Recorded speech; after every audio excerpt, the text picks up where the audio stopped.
Olá, gente. Mais uma vez nós estamos aqui para dar continuidade à nossa aula de células e suas organelas. Na última aula nós falamos sobre as organelas não membranosas e hoje nós vamos estar falando sobre essas organelas membranosas. E quando a gente fala em organelas membranosas, nós vamos ver aqui algumas delas, né, dessas organelas membranosas. E a primeira que nós vamos falar é o retículo endoplasmático. O retículo endoplasmático, a gente pode observar aqui, ó, que ele está aderido ao núcleo. E toda essa extensão aqui seria o retículo endoplasmático. Então, ele está aderido ao núcleo. Observa que esse retículo endoplasmático, nós temos dois tipos. O retículo endoplasmático rugoso, né? Esse retículo, ele tem o quê? Ele tem ribossomos aderidos nele, por isso que ele é chamado de retículo endoplasmático rugoso. A gente vai observar aqui, ó, tem esses pontinhos, essa figura didática, esse está representando os ribossomos. Então, o retículo endoplasmático rugoso, ele tem ribossomos aderidos nele. E como vocês sabem, os ribossomos são responsáveis pelo quê? Pela síntese de proteína. Então, o retículo endoplasmático rugoso, ele vai sintetizar proteínas. Então, se você pode ver, o retículo endoplasmático, ele parece um monte de canalículos, né? Como se fosse aí uma grande cisterna, né? E as proteínas sintetizadas, elas vão sendo passadas por essas cisternas e levadas para fora da célula, porque toda proteína sintetizada pelo retículo endoplasmático rugoso são proteínas que vão ser usadas fora da célula, então são proteínas para exportação. Por exemplo, nós temos aí a insulina. A insulina ela é produzida pelas células pancreáticas, né? Então, as células do pâncreas. Então, o que vai acontecer? O retículo endoplasmático rugoso, nessas células, ele é bem ampliado, né? Porque lá está sendo produzida essa insulina. Então, nesse caso, essa insulina produzida lá no retículo endoplasmático rugoso, ela vai ser levada para fora da célula. Aonde? Para a corrente sanguínea. Lá na corrente sanguínea, essa insulina vai fazer o controle da glicose. Então, a gente vai observar que toda hormônio, né, toda substância produzida, proteínas produzidas pelo retículo endoplasmático rugoso, nós vamos ser levada, né? Na verdade, essas proteínas vão ser levadas para fora da célula. Você sabe que a insulina, né, é uma proteína, né? Nesse caso, o retículo endoplasmático rugoso, ele sintetiza essas proteínas. Quando nós falamos do retículo endoplasmático liso, por que ele é chamado de liso? Porque ele não tem os ribossomos aderidos neles. Então, você observa que à medida que ele vai se afastando do núcleo, aqui, ó, à medida que está se afastando do núcleo, ele vai perdendo esses ribossomos. E nesse caso, ele vai ser chamado de retículo endoplasmático liso, né? Esse retículo endoplasmático liso, ele é chamado de liso porque ele não tem ribossomos aderidos nele. O retículo endoplasmático rugoso é responsável por síntese de proteínas, proteínas que vão ser usadas fora da célula. Retículo endoplasmático liso, uma das funções dele é sintetizar lipídios, tá? Então, lipídios que vão ser utilizados pela membrana plasmática, né? Você sabe que a membrana plasmática ela é fosfolipídica. Lipídios esses que vão ser utilizados para a formação de hormônios sexuais, então a progesterona, né, a testosterona, são hormônios sexuais e eles são a base lipídica. Então, imagina só, lá no testículo, esse retículo endoplasmático liso, ele é aumentado, porque lá há uma produção de testosterona, né? Então, nesse caso, o retículo endoplasmático liso, ele vai produzir lipídios e hormônios né, hormônios sexuais. Então, aonde há a produção desses hormônios sexuais, lá esse retículo é ampliado porque está sendo produzido esses hormônios. Ele também é responsável, gente, pela desintoxicação do organismo. Então, nos hepatócitos, né, esse retículo também vai ser ampliado, né, nas células hepáticas, vai ser ampliado por quê? Porque lá nessas células, esse retículo ele vai desempenhar a função de desintoxicação. Então, quando o indivíduo ele usa droga, né, álcool, que não deixa de ser uma droga, né, embora que seja uma droga lícita, o cigarro. Então, o nosso organismo, ele precisa fazer esse processo de desintoxicação. E o retículo endoplasmático liso, ele é responsável pelo esse processo de desintoxicação, né? Então, lá nos hepatócitos, essas células, né, o retículo é ampliado lá nessas células hepáticas, né, para fazer esse processo de desintoxicação do organismo. O retículo endoplasmático liso também ele vai formar os vacúolos, né?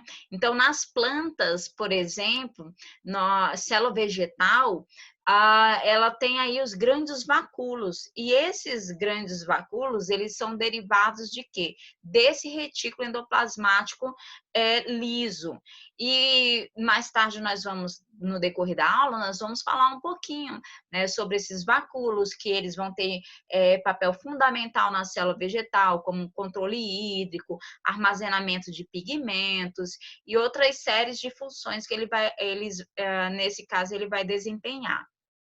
Então, uma coisa que a gente precisa entender, o retículo endoplasmático, ele se divide em dois, retículo endoplasmático liso, responsável por síntese de lipídio, formação de hormônios sexuais, desintoxicação, a formação dos vacúolos e assim armazenamento de substância, e o retículo endoplasmático rugoso, que é responsável pela síntese de proteína. Por quê? Porque tem ribossomos aderidos. E os ribossomos são responsáveis por síntese de proteína.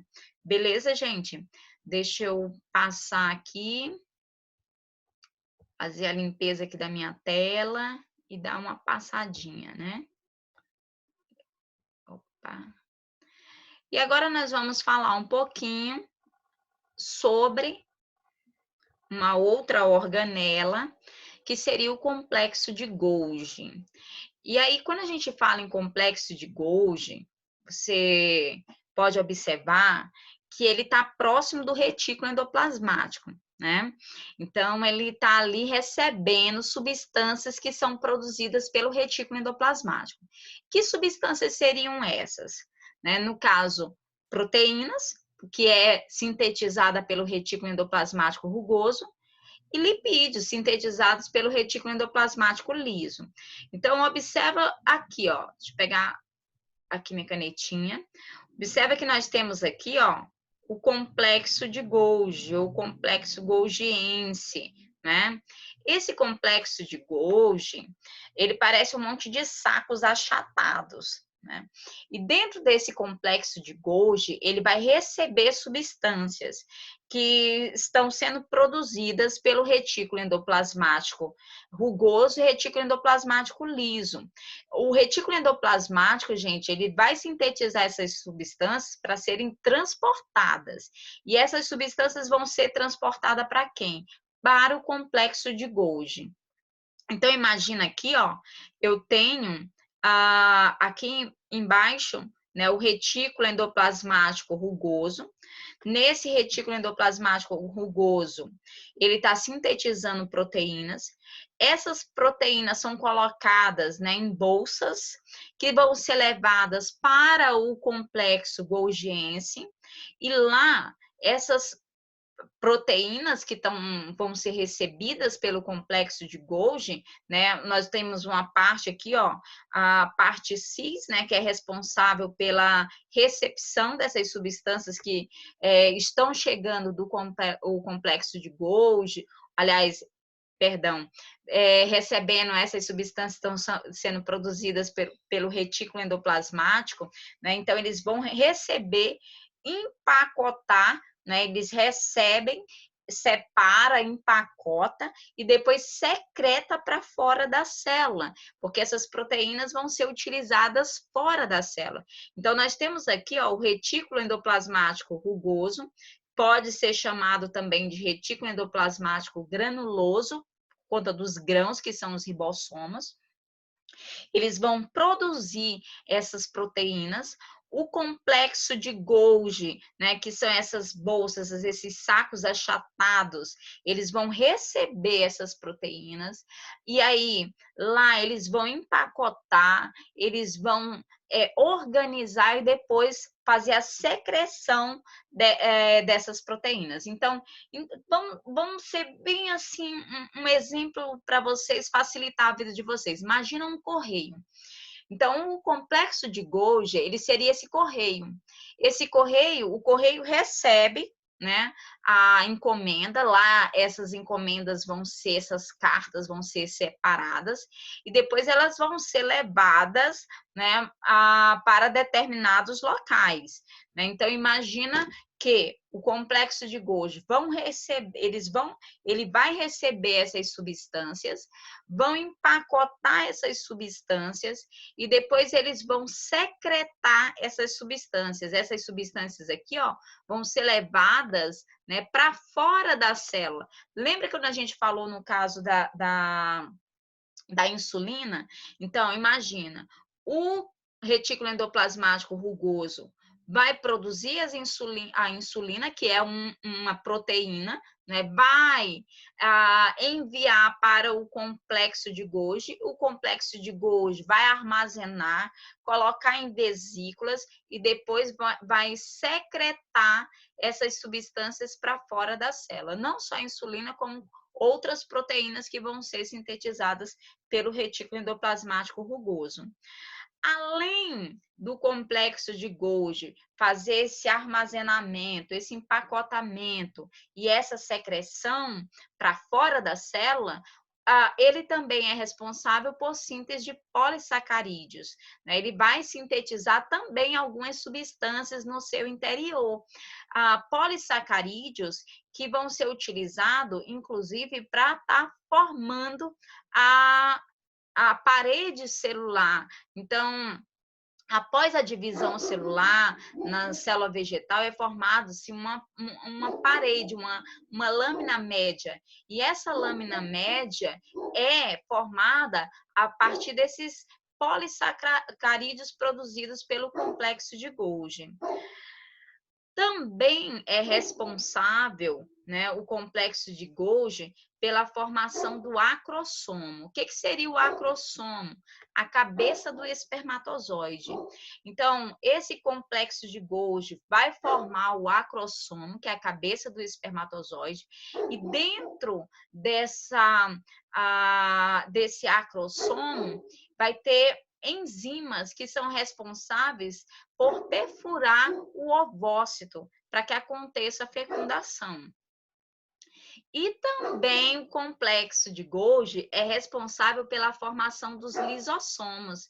Então, algumas vesículas que vão brotar, né, desse complexo de Golgi, olha só, nós vamos ter vesículas que vão brotar cheias de substância para exportação, né, para secretar essas substâncias para fora da célula, mas nós temos vesículas também que se desprendem do complexo de Golgi e essas vesículas cheias de enzimas hidrolíticas capazes de digerir qualquer substância. Então, esses que são chamadas de lisossomos. Então, esses lisossomos, eles são formados a partir de quem? Do complexo golgiense, né? Então, deixa eu limpar aqui novamente para a gente dar continuidade. Observa aqui, ó, gente. Aqui, ó. A produção de síntese de polissacarídeo. Então, aqui nós temos uma célula vegetal e observa que essa célula de vegetal, ela vai produzir polissacarídeos. Esses polissacarídeos vão formar aqui a lâmina média, né? Que mais tarde, essa lâmina média aqui, ó, vai estar separando essa célula vegetal e consequentemente, né, formando a parede celular. Então, a parede celular sendo formada aqui. Então, observa que o complexo de Golgi, ele tem várias funções. E as funções dele é receber substâncias, empacotar essas substâncias, armazenar essas substâncias, depois secretar essa substância, sintetizar polissacarídeos, né? Então, a lâmina média, após a divisão celular, forma essa lâmina média, e essa lâmina média aqui, ó, nada mais é do que polissacarídeos sintetizados pelo complexo de Golgi, né? Pelo complexo golgiense. Observa que a gente também está observando, ou visualizando aqui, né? Essa célula, e, você observa aqui o núcleo, né? O retículo endoplasmático liso, rugoso, né? Nós temos aí mitocôndrias e o complexo de Golgi, né? Que a gente vai, eu quero que vocês visualizem aqui, ó, o complexo de Golgi. Esse complexo de Golgi, gente, ele vai se diferenciar, né? Aqui nós estamos vendo a formação dos espermatozoides. Então, esses espermatozoides, eles vão se diferenciando até, aliás, a célula, né, vai se diferenciando até formar os espermatozoides, e aí vocês vão ver que o complexo de Golgi, ele vai migrar aqui para a cabeça dos espermatozoides, e aí o que vai acontecer? Esse complexo de Golgi vai formar o acrossomo, né? Esse acrossomo, ele está cheio de enzimas hidrolíticas. Essas enzimas, né, elas vão ser liberadas na hora que o espermatozoide chegar até o ovócito, né? Ele libera uma enzima chamada hilaronidase, e essa enzima vai perfurar o ovócito para que aconteça a fecundação. E aí a gente vê aqui, ó, nessa peça intermediária aqui, ó, vão ficar muitas mitocôndrias, né? E aqui nós temos o flagelo. Então, na verdade, o espermatozoide é uma célula, né? Vai ter o núcleo, tem o material genético, vai ter aí as mitocôndrias. E as mitocôndrias, a gente vai ver mais na frente que ela é responsável por produção de energia. Então, observa que ela está bem próxima aqui, ó, do flagelo, porque o flagelo precisa de energia, né? Então, imagina aqui, ó, na hora que ao encontro do ovócito, né, com o espermatozoide, só a cabeça aqui, ó, do espermatozoide vai entrar dentro do ovócito. Essa peça intermediária aqui, ó, que no caso é a mitocôndria, ela não entra, né? Então, na verdade, mais na frente a gente vai falar um pouquinho, mas nós não temos mitocôndrias por parte paterna, né? Só mitocôndrias da nossa mãe. A gente não recebe as mitocôndrias do nosso pai, porque na hora que o espermatozoide encontra-se com o ovócito, né, essa peça intermediária aqui, ela não entra, e é aqui que está localizada as mitocôndrias, né? Isso é bem interessante. Já vi questões de vestibulares, né, abordando essa temática. Vamos lá. Falei para vocês também que o complexo de Golgi ia se desprender algumas vesículas, né? E essas vesículas iam se desprender cheia de enzimas que seriam capazes de digerir qualquer coisa. Então, no caso, essas enzimas, nessas vesículas cheias de enzimas, nós chamamos de lisossomos. Então, que brotam da onde? Do complexo golgiense. Então, na verdade, quem dá origem aos lisossomos é o complexo de Golgi, né, que vai formar os lisossomos. E aí a gente vai observar que esses lisossomos, gente, ó, olha como a gente está vendo aqui, ó, didaticamente essa figura, né, seria o complexo de Golgi, e aí do complexo de Golgi brota essas vesículas cheias de enzimas que vão fazer a digestão. Qual é a principal função dos lisossomos? Digestão intracelular. Então, tudo que entra dentro da célula vai ser digerido pelos lisossomos. E muitas vezes, gente, as organelas vão ser digeridas pelos lisossomos. Às vezes tem uma organela velha ali, o que que os lisossomos vão fazer? Vão englobar aquela organela velha, né, e vão digerir, né, retirando dali os nutrientes, às vezes até para o sustento da célula, né, para manter ali a energia, né, ali para aquela célula. Esses lisossomos, como a gente pode ver aqui, são vesículas, né? Vesículas cheias de enzimas hidrolíticas, né? Que têm a capacidade de digerir qualquer substâncias que vão entrar dentro da célula. E essas enzimas no interior dela, gente, ela tem um pH muito ácido. Então, caso um lisossomo desse ocorra dele se romper, eles podem levar à destruição da célula, né? Então, essas enzimas, pela acidez, né? Esse pH ácido pode muitas vezes ser rompido, esses lisossomos, e matar a própria célula. Nas células vegetais, nós não temos lisossomos. Então, quem vai fazer esse papel de digestão, de digerir, seriam os vacúolos, né? Esses grandes vacúolos, que vão ter inúmeras funções. E aí, nós podemos ver, citar alguns exemplos de doenças causadas pelo lisossomos. Causadas pelo lisossomos por quê? Um exemplo que nós temos é a silicose, ou, no caso, imagina que nas minas de carvão, muitas vezes, aquelas pessoas que trabalham na mina, ela inala, né, o pó da sílica, né? Ou até mesmo a inalação do amianto. Hoje, o amianto era muito utilizado antigamente, né, para a produção de caixa d'água. Hoje não se usa mais o amianto, é proibido, porque se você inalar, né, esse amianto, ou até mesmo o pó da sílica, essas pequenas partículas, elas vão se acumular lá nos alvéolos pulmonares. E aí o que que acontece? É um corpo estranho. Então, na tentativa de destruir esse corpo estranho, o que que os lisossomos fazem? Eles se rompem. E aí eles acabam matando a própria célula, né, com as suas enzimas. No interior dos lisossomos tem enzimas, né, que elas têm a capacidade de digerir qualquer substância. Então, quando ela se rompe, ela mata a própria célula. E isso provoca, né, doenças, como é o caso da silicose, né? Vamos lá, dando continuidade. Nós temos aí 3 tipos de digestão, né, realizada pelos lisossomos. Nós temos 3 tipos de digestão diferente, né, intracelular, realizada pelos lisossomos, que é a heterofagia, a autofagia e a apoptose.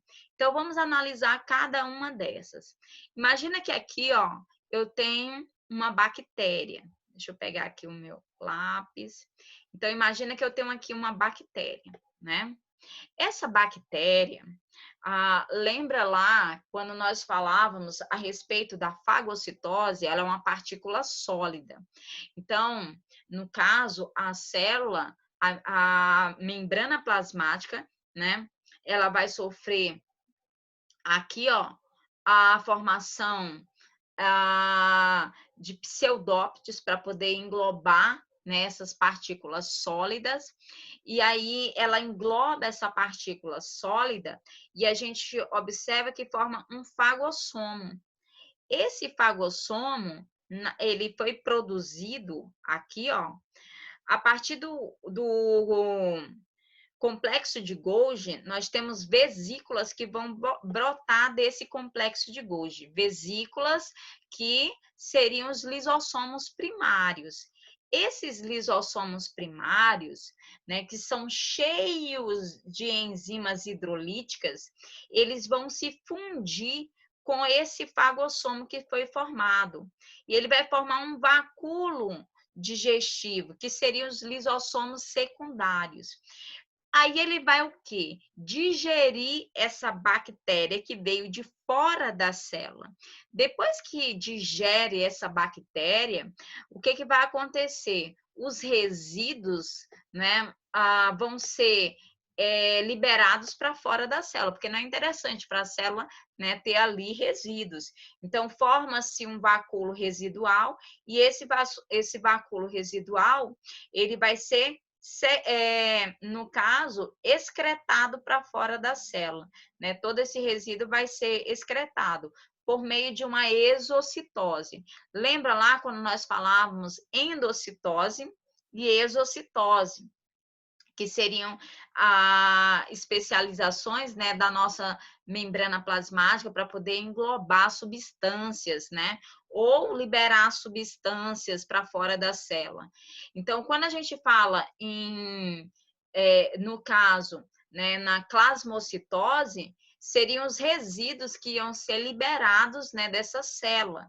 Então, imagina, nós temos aí dois processos acontecendo. A endocitose, nós vimos que nós temos a fagocitose e a pinocitose. Nesse caso, se eu estou ingerindo, a célula está ingerindo uma partícula sólida, seria um processo de fagocitose. Uma bactéria, a célula precisa digerir essa bactéria. Quem é que vai fazer a digestão dessa bactéria? Os lisossomos, porque ele é responsável pelo quê? Por digerir tudo que entra dentro da célula, né? Qualquer corpo estranho, ele vai digerir. Então, tudo que entrar na célula e for digerido pelos lisossomos, esse processo de digestão, nós vamos falar que seria uma heterofagia. É o que vai entrar na célula e vai ser digerido. Então, esse processo nós chamamos de heterofagia. No caso, a autofagia, gente, nesse caso aqui, é quando os lisossomos engloba uma organela velha, substâncias que estão dentro da célula. Por exemplo, nós temos um exemplo aqui de uma mitocôndria. Essa mitocôndria, digamos, é uma mitocôndria velha, que não tem mais necessidade na célula, ou até mesmo se tem mitocôndria demais, os lisossomos vão fazer a digestão dessa mitocôndria. Então, veja que o complexo de Golgi brotou as vesículas, né? Cheia de enzimas, que são os lisossomos, e esses lisossomos, eles vão aqui, ó, englobar essa mitocôndria e vai digerir essa mitocôndria. Se é resíduo e não serve para a célula, vai ser formado um vacúolo residual e vai ser liberado esses resíduos. Se dá para aproveitar alguma coisa para a célula, vai ser aproveitado. Então, esse processo de englobar substâncias que estão dentro da célula, nós falamos que é um processo de autofagia. Então, olha só, nós estamos vendo exemplo de digestão dos lisossomos. Nós estamos vendo que existe aí a heterofagia, que é quando os lisossomos englobam substâncias, né, que vêm de fora da célula, né? Vai entrar na célula, os lisossomos vão digerir essas substâncias. Autofagia, quando ele engloba substâncias que já estão dentro da célula, que é o caso aqui da mitocôndria. E a apoptose seria o quê? A morte programada da célula. Poxa, professora, a célula vai se suicidar? Sim. E às vezes, esse processo é um processo natural e importante. Importante por quê? Porque através desse processo de apoptose, essa morte programada da célula, nós vamos ter a manutenção da quantidade de células no nosso corpo. Então, tu imagina, diariamente as células estão se dividindo no nosso corpo e ela precisa manter a quantidade correta de células. Então, esse processo é algo natural, né, para manutenção da quantidade de células no nosso corpo. Diariamente, as hemácias, né, elas são destruídas. Ela tem um período de vida, né, em torno aí de 120 dias. Então, elas vão ser destruídas, porque novas hemácias vão estar sendo formadas. Então, esse processo de destruição, né, nós chamamos de apoptose. E outros processos que são importantes, gente. Eu apaguei aqui, deixa eu voltar aqui. Deixa eu apagar aqui. Beleza. Outros processos também que são importantes. Por exemplo, a metamorfose, a perca da cauda, né, do girino. Olha só, esse girino, no processo de metamorfose, ele vai perder essa cauda.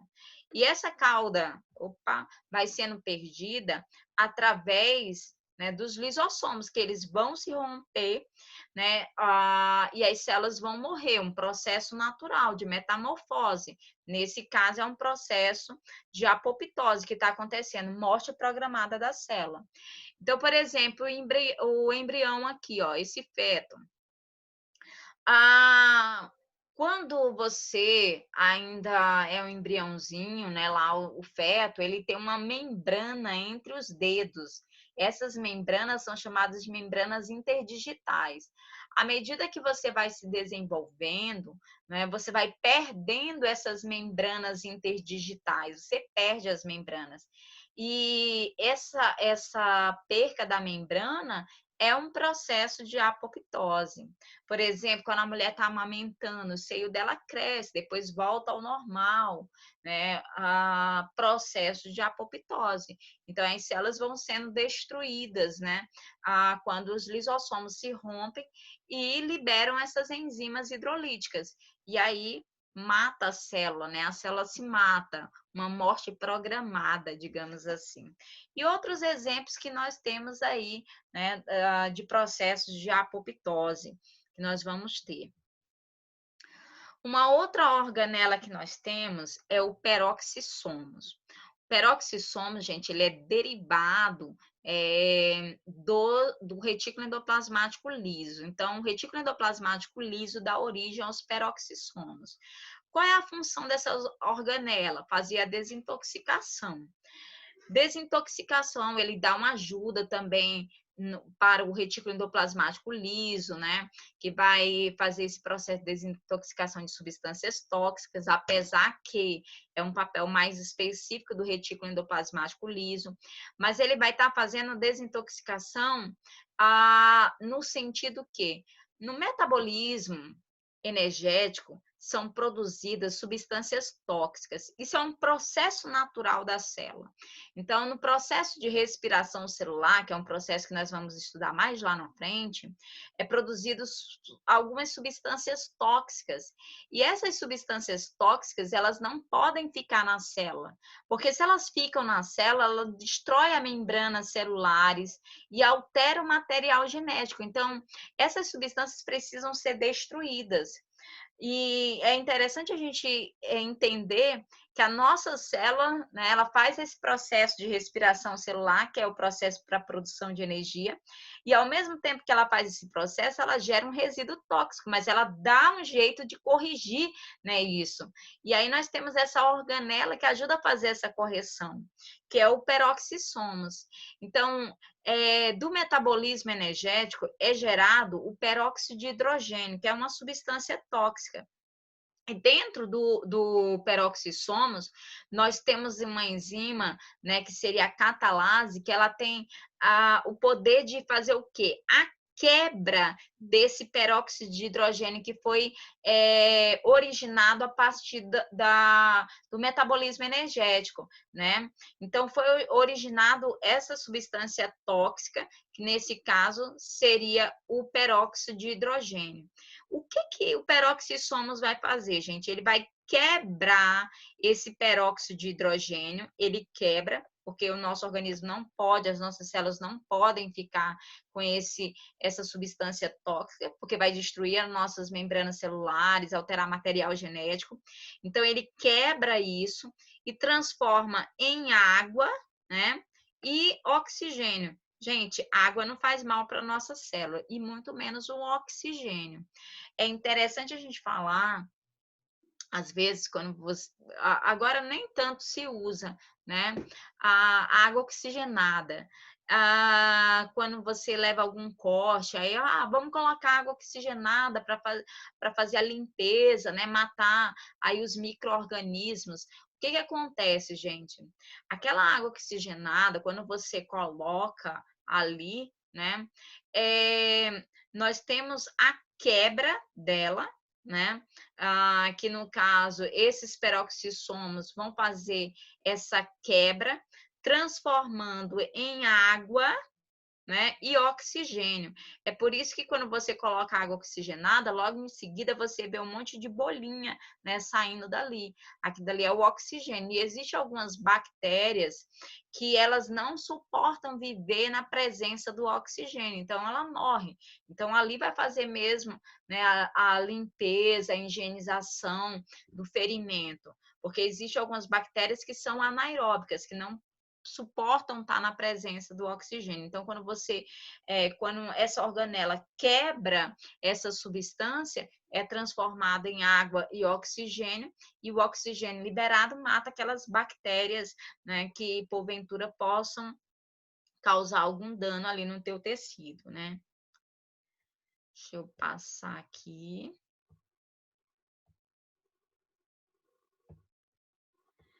Então, vamos lá.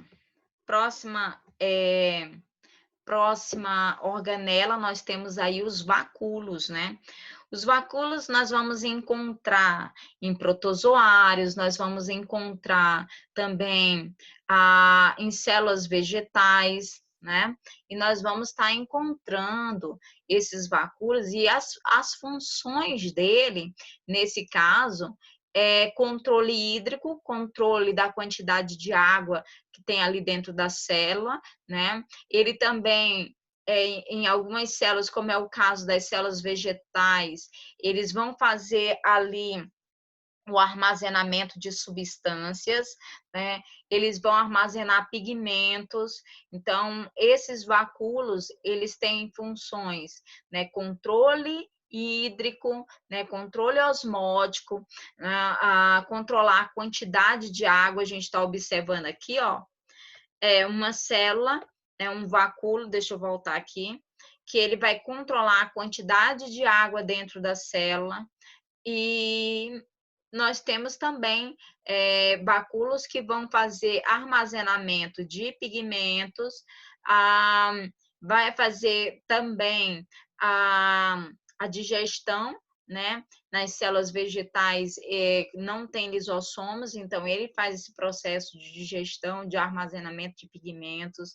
Então, os vacúolos ele tem essas funções. E aí chegamos nas mitocôndrias, né? As mitocôndrias, gente, elas são organelas que a gente vai falar muito nesse bimestre dela. A principal função dela é produção de energia. Então, nas células que existe necessidade de muita energia, ela tem muita mitocôndria, como é o caso das células musculares, dos hepatócitos, do ovócito, das células nervosas, que trabalham muito. Então, a célula trabalhou muito, vai ter muita mitocôndria. Por quê? Porque a mitocôndria é responsável pela produção de energia. Então, nós estamos vendo aqui imagens, né, das mitocôndrias. Se eu tenho um conjunto de mitocôndria, nós chamamos de condriomas. E as mitocôndrias, ela parece um bastonete, né, um bastãozinho. Você vai observar que ela tem uma membrana externa, né, e ela tem outra membrana, uma interna, que faz dobras, ó, como você pode observar. Ela vai ter duas membranas, né? Uma membrana externa e uma membrana interna que faz dobra. E você vai perceber que dentro da mitocôndria existe uma matriz, né, mitocondrial, que seria parecido com o citoplasma, um material gelatinoso, viscoso, semelhante ao citoplasma, que preenche essa mitocôndria. E mergulhado nessa matriz mitocondrial, nós temos o DNA, nós temos o RNA, nós temos ribossomos, né? Então, as mitocôndrias, elas têm os seus próprios ribossomos, então ela tem suas próprias proteínas, né? Porque você sabe que os ribossomos são responsáveis por síntese de proteína. Ela tem o seu próprio material genético, as mitocôndrias, então elas podem se reproduzir independente do DNA nuclear. Então, observa que essa mitocôndria, ela tem essa membrana externa, né, e tem a membrana interna.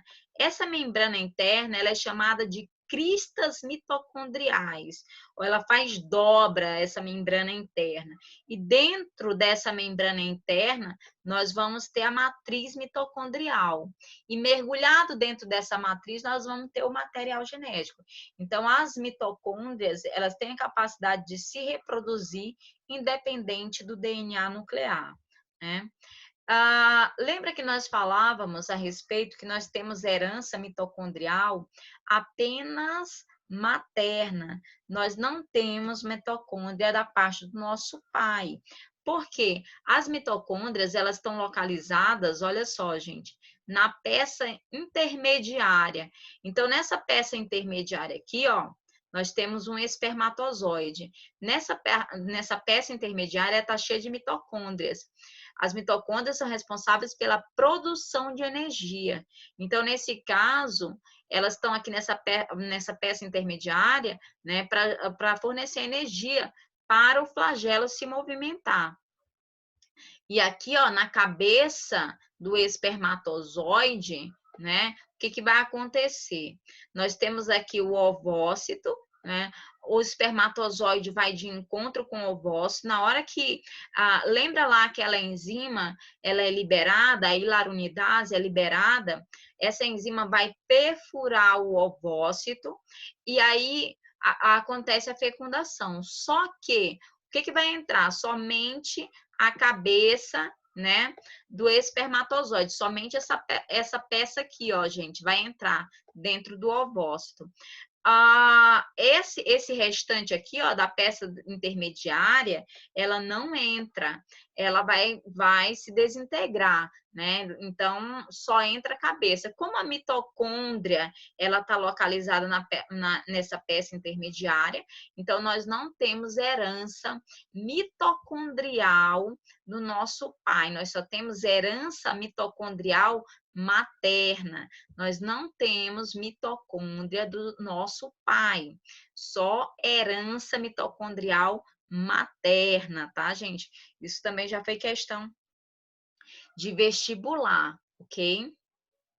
Eu já tinha até falado isso, né? Que foi questão de vestibular. Tranquilo. E aí, a última organela que nós vamos falar seriam os cloroplastos, né? Que são os plastos aí, que nós vamos encontrar em plantas e algas, né? Então, após o processo de germinação, nós temos um proplasto, né? Um plasto que não sabe muito bem o que ele vai ser. Ele vai depender do quê? Da luminosidade. Então, dependendo da parte da planta que recebe ou não luz, ela vai se diferenciar em plastos diferentes, né? Então, a princípio, é formado um proplasto. Esse proplasto seria uma bolsa que tem material genético, ela vai produzir os seus próprios proteínas, porque também tem ribossomos dentro desses plastos, né? Então, a parte do plasto que não recebe iluminação, ela vai se diferenciar em leucoplasto, que está localizado na raiz, no caule e na semente, né? Que são plastos incolores, né? Não tem pigmentação, não vai ter cor. Então, nesse caso, porque ele não vai receber luminosidade. Então, entenda, nós temos aí um proplasto, após a germinação é formado um proplasto. Esse proplasto, ele vai se diferenciar de acordo com a parte que vai receber luz ou não. Aquela parte que não recebe luz, que é o caso da raiz, do caule, né, da semente, esse proplasto vai se diferenciar em um leucoplasto, né? Que nesse caso vai responsável por função de armazenamento de substâncias, né? A parte do plasto, do proplasto que recebe luz, nesse caso as folhas, ela vai se diferenciar aí em um cloroplasto, né? Que aí a gente vai ver aqui que eles estão localizados nas folhas, né? E é responsável pelo processo de fotossíntese. E nós temos também outras partes, né, da planta que vai receber luminosidade. No caso, as flores, o fruto, as algas, né? Esse plasto ele vai se diferenciar em um cromoplasto, que são responsáveis aí por armazenamento de pigmentos, né? Que vão armazenar pigmentos, dando pigmentação para as flores, para o fruto. Então, nós temos plastos, os eritroplastos, que vai dar a pigmentação avermelhada, os carotenoides, que dá a pigmentação alaranjada, né? O xantoplasto, amarelada. Então, ele vai se diferenciando, né? Nesses cromoplasto. E aí, o que é interessante para a gente? Falar mais especificamente do cloroplasto, porque é esse cloroplasto que é lá que vai acontecer o processo de fotossíntese, né? Então, gente, é muito semelhante o cloroplasto, quando a gente fala assim, questão que ele também é formado por duas membranas. Então, o cloroplasto, gente, ele é formado, assim como as mitocôndrias, por uma membrana externa e uma membrana interna, né?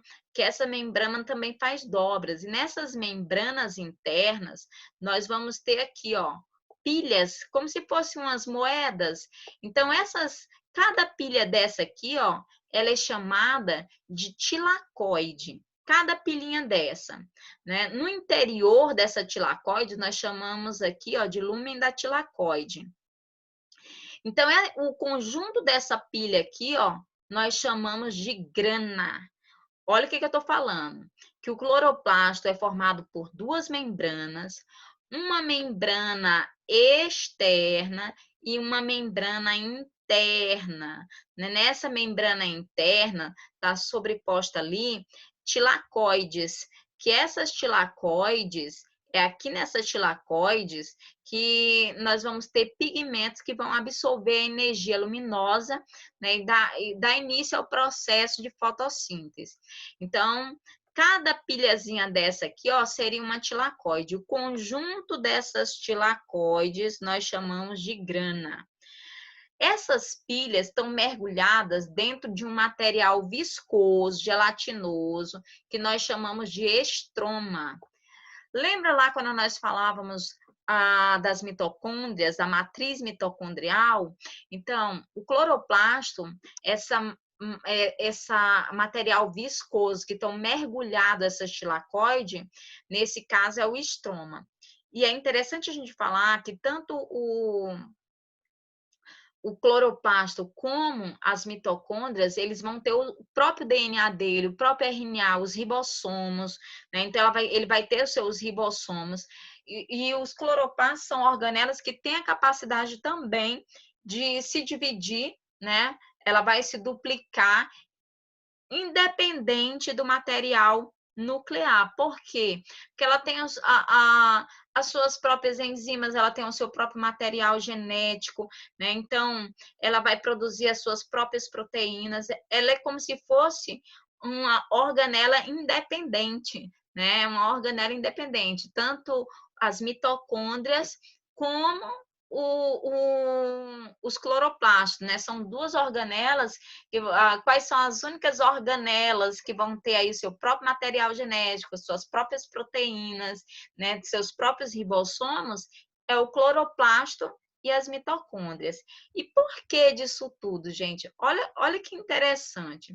Acredita-se né, segundo a teoria de Lynn Margulis, né, ela acredita que essas organelas eram células independentes. Então, essa teoria ela é chamada de teoria endossimbiótica, né, que elas eram organelas independentes. Por que, que eles acreditam isso? Porque são as únicas organelas que têm o seu próprio material genético.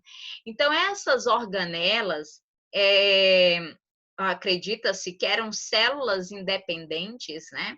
Aqui nós temos aqui as células aeróbicas que faziam processo de respiração celular, e aqui nós temos células que são fotossintetizantes, que faziam processo de fotossíntese.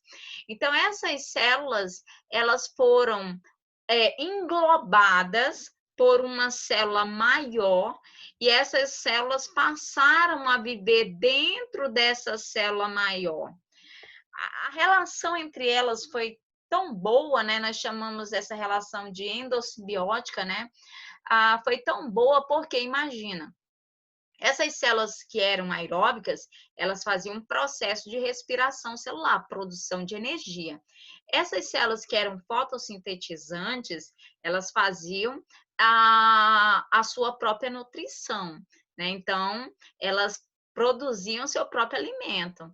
Então, tu imagina, essa célula procarionte que englobou essas células menores, elas tinham o quê? Energia e alimento. Tu vai mandar para fora da tua casa quem te dá energia e alimento? Não vai.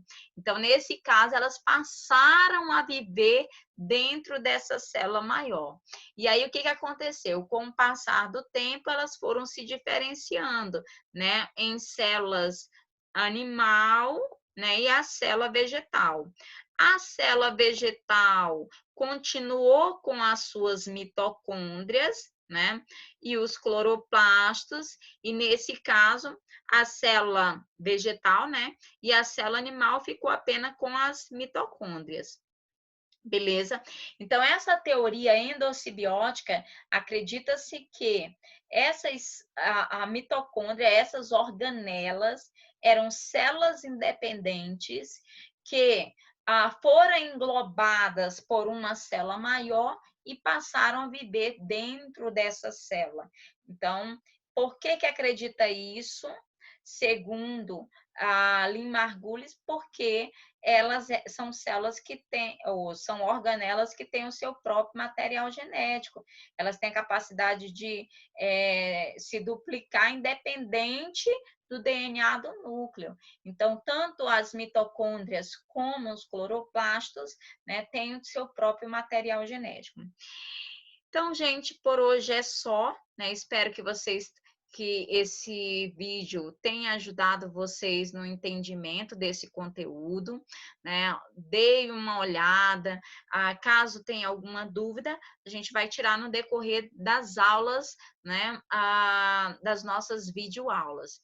Um abraço, tudo de bom e continue se cuidando e ficando em casa. Um grande beijo, um abraço a todos vocês, tá, gente?